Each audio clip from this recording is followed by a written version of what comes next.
Cambridge English, IELTS 13, Tests 1 to 4. Published by Cambridge University Press and Uckells, 2018. This recording is copyright. CD 1. Test 1. You will hear a number of different recordings and you will have to answer questions on what you hear. There will be time for you to read the instructions and questions, and you will have a chance to check your work. All the recordings will be played once only. The test is in 4 sections. At the end of the test, you will be given 10 minutes to transfer your answers to an answer sheet. Now turn to Section 1.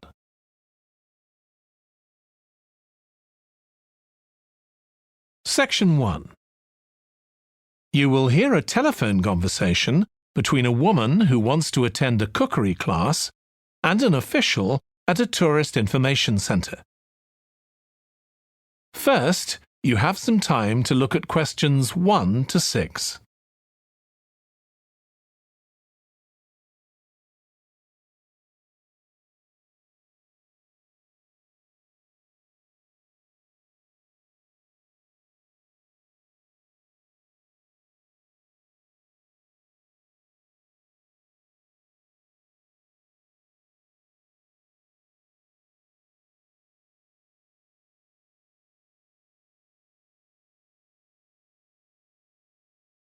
You will see that there is an example that has been done for you. On this occasion only, the conversation relating to this will be played first. Hello, Tourist Information Centre. Mike speaking. How can I help you? Oh, hi. I wanted to find out about cookery classes. I believe there are some one-day classes for tourists. Well, they're open to everyone, but tourists are always welcome. OK, let me give you some details of what's available. There are several classes. One very popular one is at the Food Studio. The first cooking class is at the Food Studio, so studio has been written in the space. Now we shall begin. You should answer the questions as you listen because you will not hear the recording a second time.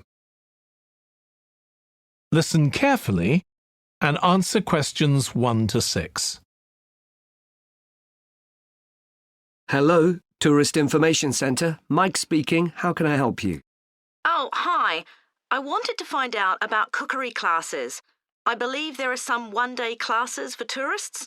Well, they're open to everyone, but tourists are always welcome. OK, let me give you some details of what's available. There are several classes. One very popular one is at the Food Studio. OK. They focus on seasonal products, and as well as teaching you how to cook them, they also show you how to choose them. Right, that sounds good. How big are the classes? I'm not sure exactly, but they'll be quite small. And could I get a private lesson there? I think so. Let me check. Yes, they do offer those. Though, in fact, most of the people who attend the classes find it's a nice way of getting to know one another. I suppose it must be, yes. And this company has a special deal for clients where they offer a discount of 20% if you return for a further class. OK, but you said there were several classes. That's right. Another one you might be interested in is Bond's Cookery School. They're quite new. They just opened 6 months ago, but I've heard good things about them. They concentrate on teaching you to prepare healthy food, and they have quite a lot of specialist staff. So, is that food for people on a diet and things like that? I don't know if I'd be interested in that. Well, I don't think they particularly focus on low-calorie diets or weight loss. It's more to do with recipes that look at specific needs, like including ingredients that will help build up your bones and make them stronger, that sort of thing. I see. Well, I might be interested. I'm not sure. Do they have a website I could check? Yes. Just key in the name of the school. It'll come up. And if you want to know more about them, every Thursday evening they have a lecture at the school. It's free, and you don't need to book or anything. Just turn up at 7:30. And that might give you an idea of whether you want to go to an actual class. Before you hear the rest of the conversation, you have some time to look at questions 7 to 10.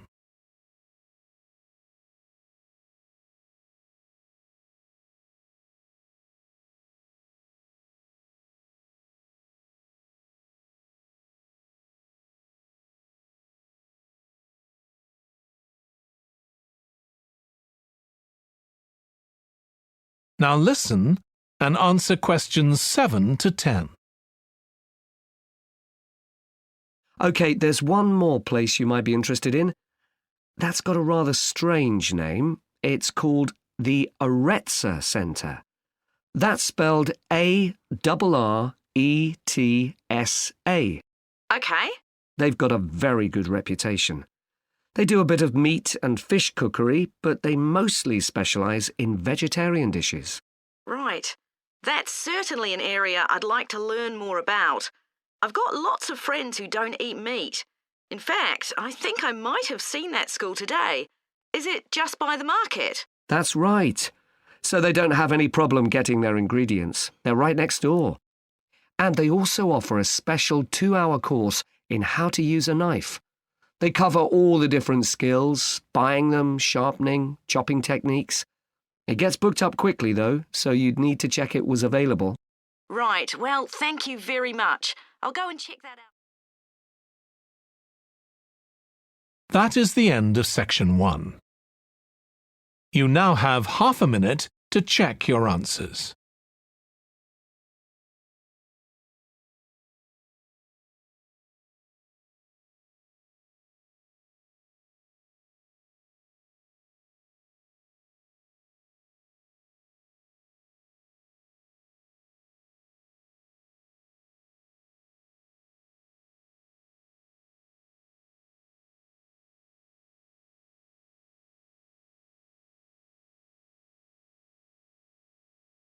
Now turn to section 2.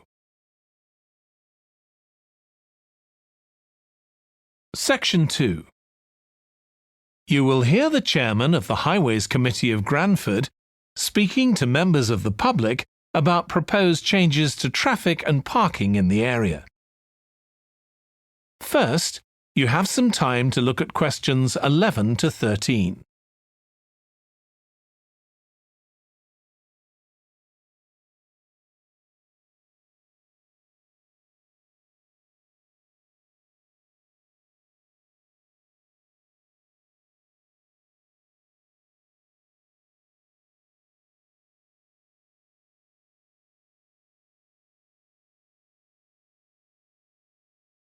Now listen carefully and answer questions 11 to 13.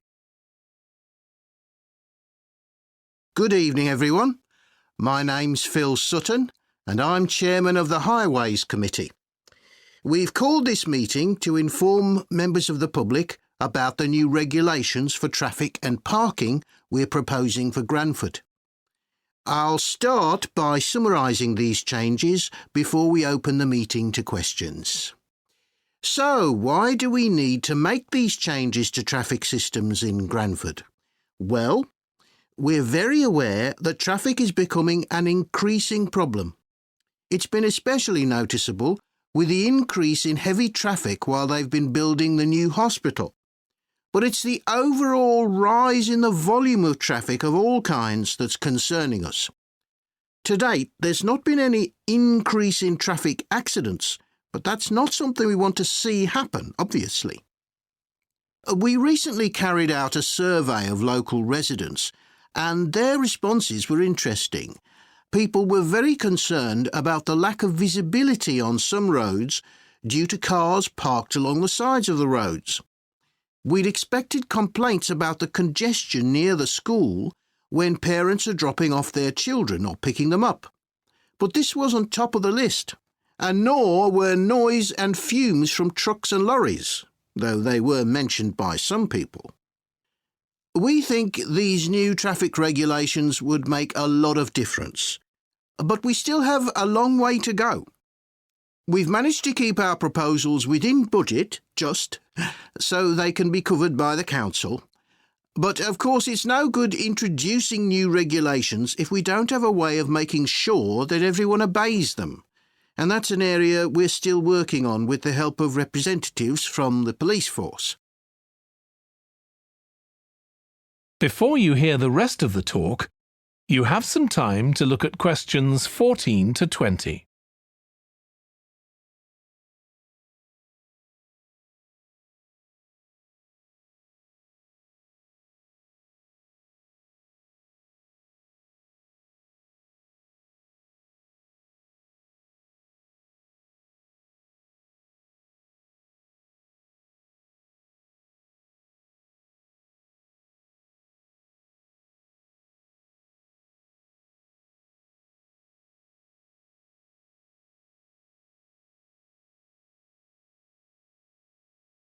Now listen and answer questions 14 to 20.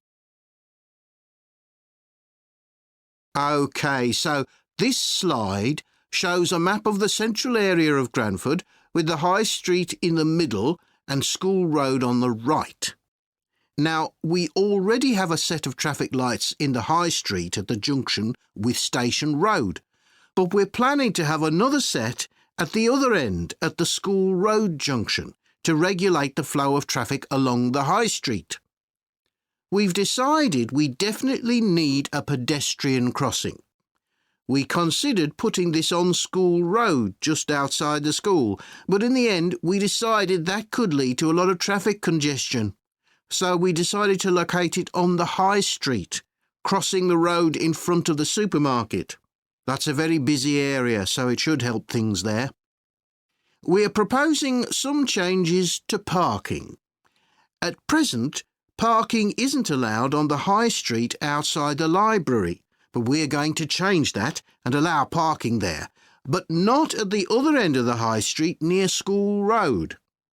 There'll be a new no parking sign on School Road just by the entrance to the school, forbidding parking for 25 metres. This should improve visibility for drivers and pedestrians, especially on the bend just to the north of the school. As far as disabled drivers are concerned, at present they have parking outside the supermarket, but lorries also use those spaces, so we've got 2 new disabled parking spaces on the side road up towards the bank. It's not ideal, but probably better than the present arrangement. We also plan to widen the pavement on School Road. We think we can manage to get an extra half metre on the bend just before you get to the school, on the same side of the road. Finally, we've introduced new restrictions on loading and unloading for the supermarket, so lorries will only be allowed to stop there before 8 a.m. That's the supermarket on School Road. We kept to the existing arrangements with the High Street supermarket. OK, so that's about it. Now, That is the end of section 2.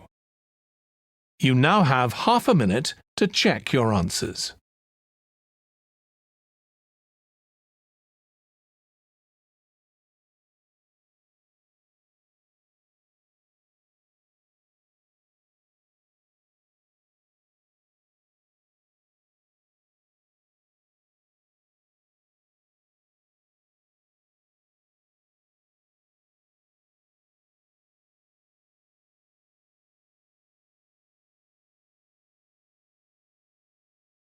Now turn to section 3.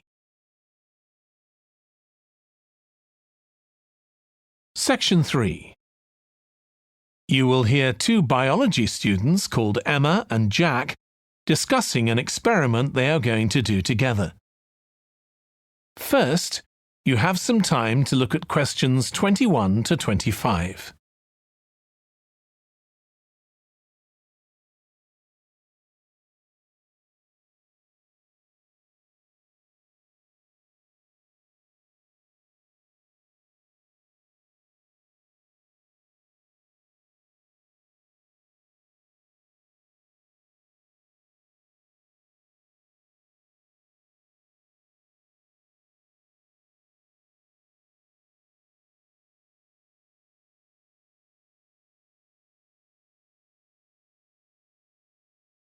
Now listen carefully and answer questions 21 to 25. We've got to choose a topic for our experiment, haven't we, Jack? Were you thinking of something to do with seeds? That's right. I thought we could look at seed germination, how a seed begins to grow. OK. Any particular reason? I know you're hoping to work in plant science eventually. Yeah, but practically everything we do is going to feed into that. No, there's an optional module on seed structure and function in the 3rd year that I might do. So I thought it might be useful for that. If I choose that option, I don't have to do a dissertation module. Good idea. Well, I thought for this experiment, we could look at the relationship between seed size and the way the seeds are planted. So we could plant different sized seeds in different ways and see which grow best. OK. We'd need to allow time for the seeds to come up. That should be fine if we start now. A lot of the other possible experiments need quite a bit longer. So that'd make it a good one to choose. And I don't suppose it'd need much equipment. We're not doing chemical analysis or anything. Though that's not really an issue. We've got plenty of equipment in the laboratory. Yeah, we need to have a word with the tutor if we're going to go ahead with it, though. I'm sure our aim's okay. It's not very ambitious, but the assignment's only 10% of our final mark, isn't it? But we need to be sure we're the only ones doing it. Yeah, it's only 5% actually, but it'd be a bit boring if everyone was doing it. Did you read that book on seed germination on our reading list? The one by Graves? I looked through it for my last experiment, though it wasn't all that relevant there. It would be for this experiment, though. I found it quite hard to follow.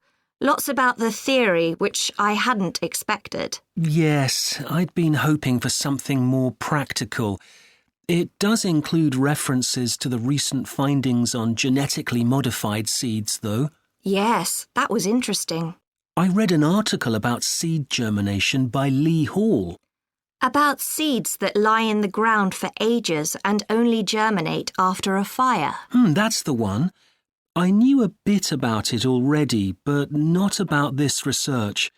His analysis of figures comparing the times of the fires and the proportion of seeds that germinated was done in a lot of detail. Very impressive. Was that the article with the illustrations of early stages of plant development? They were very clear. I think those diagrams were in another article. Before you hear the rest of the discussion, you have some time to look at questions 26 to 30.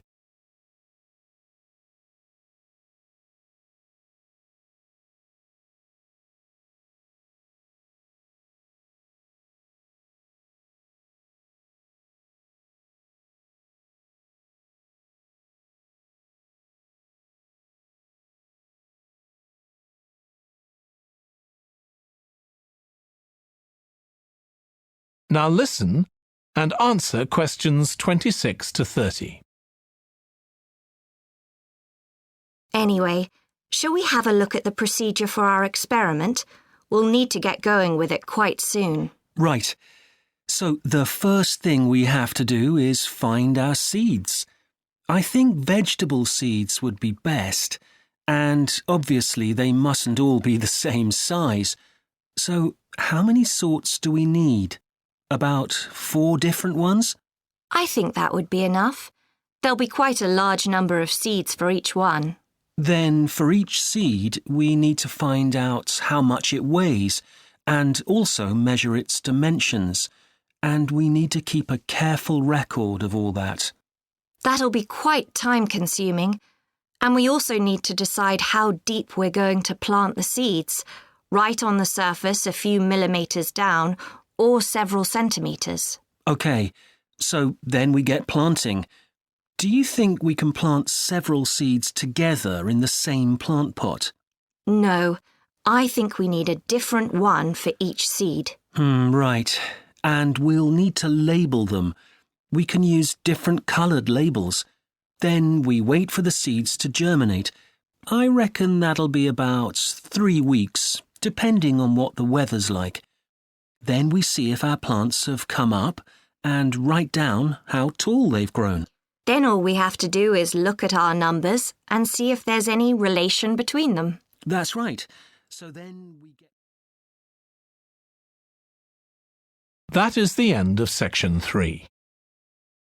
You now have half a minute to check your answers.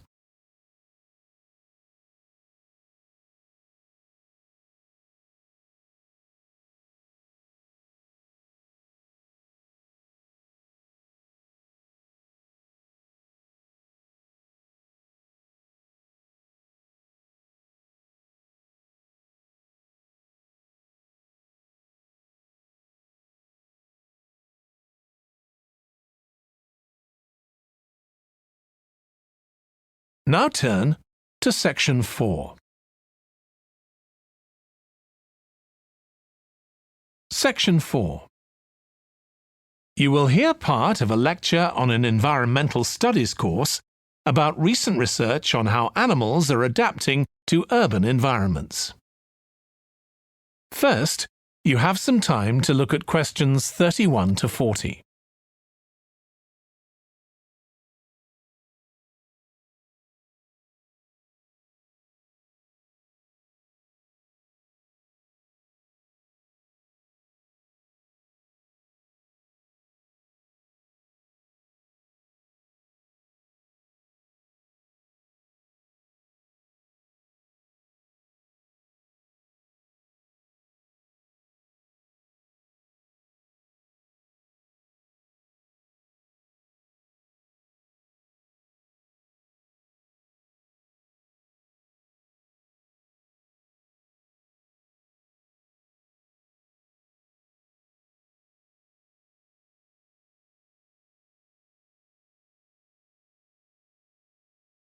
Now listen carefully and answer questions 31 to 40.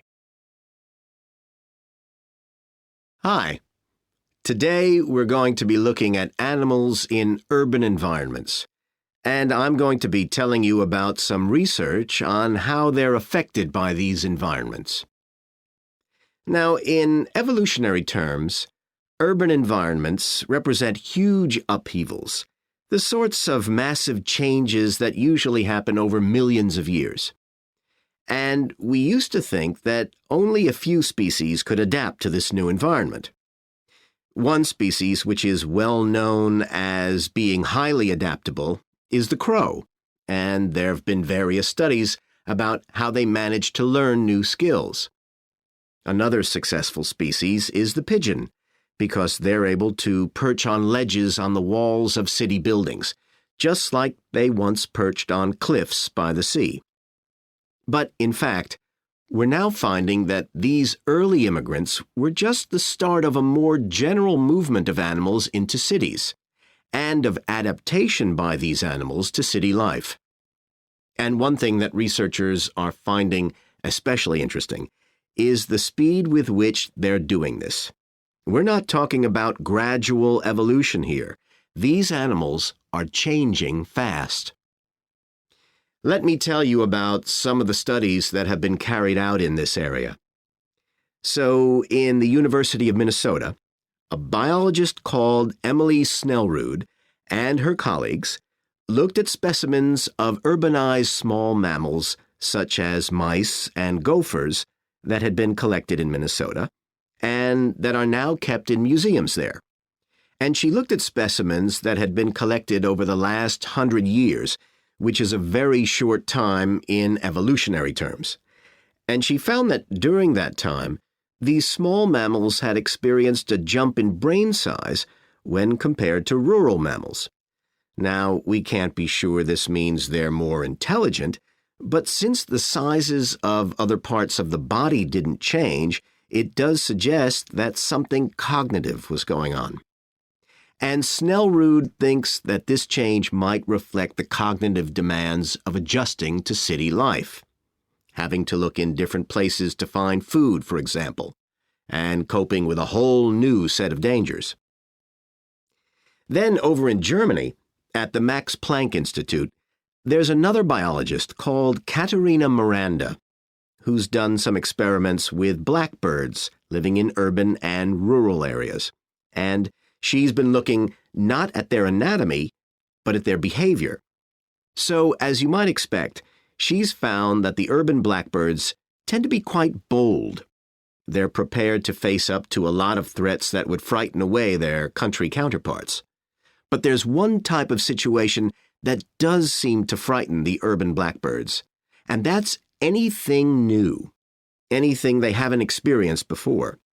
And if you think about it, that's quite sensible for a bird living in the city.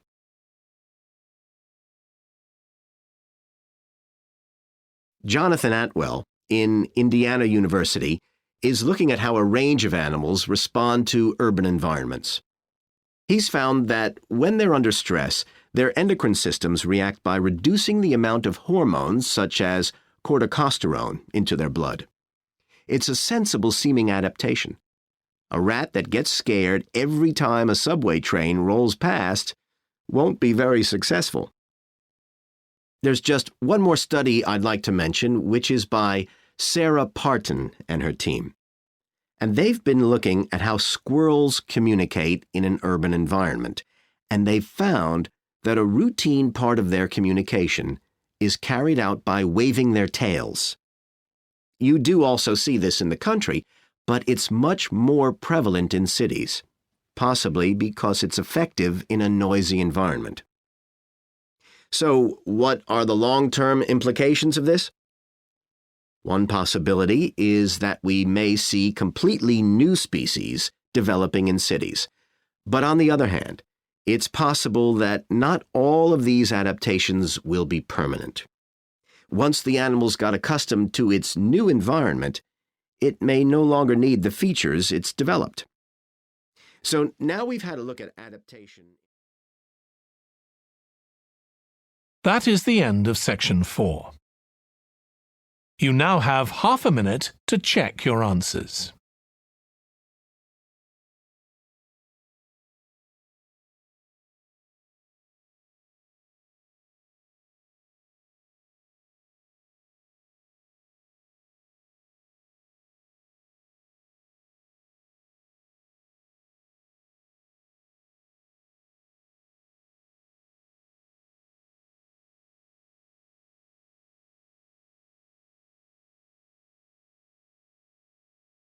That is the end of the listening test.